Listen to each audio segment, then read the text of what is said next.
gotta see what my husband is about to do. It involves this thing down here that looks like a bomb. More to come. Okay, I'm going to explain what we're doing here. First off, a disclosure. I do not suggest anybody try this at home. I've never even tried this, and it's not my design. I've seen it on the internet and I wanted to give it a shot. We have stuff in our pool that is settled to the bottom.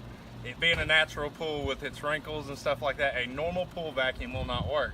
So I've been racking my brain trying to figure out how we're going to do this.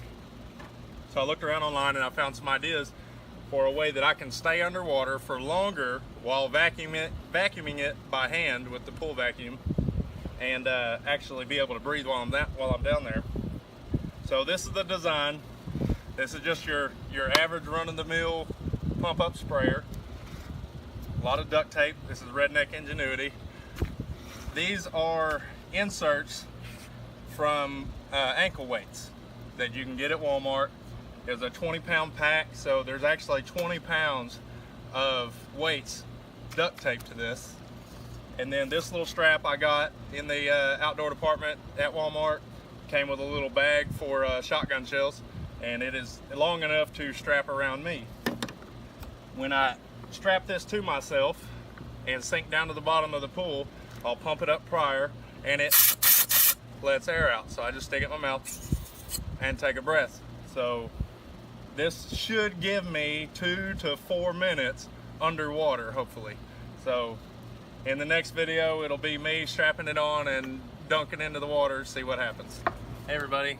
Okay, so we did the initial test, and even with the 20 pounds on it, on my back, I still was floating.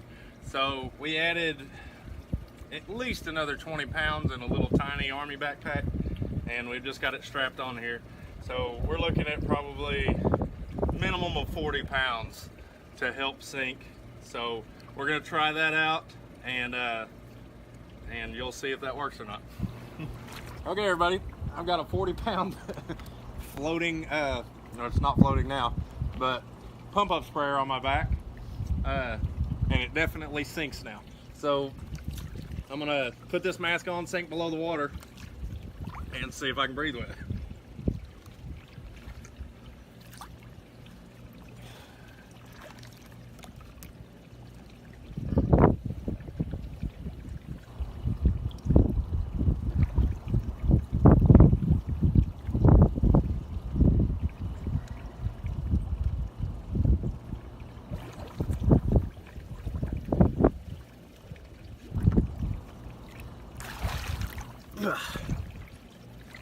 Yeah.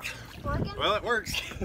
Don't try to stand up. Yeah, it's gonna take some getting used to, but it does work. So we'll give it some more practice and see what happens.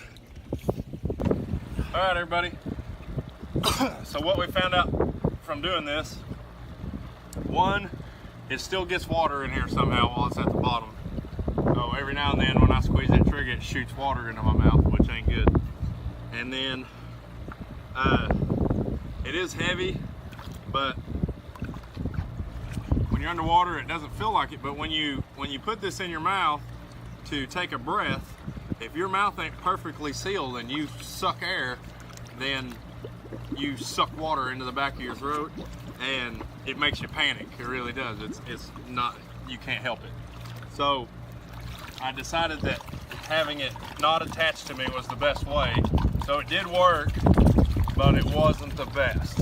So I have a few other ideas, so we're gonna work on those, and we'll get back with you when we complete those.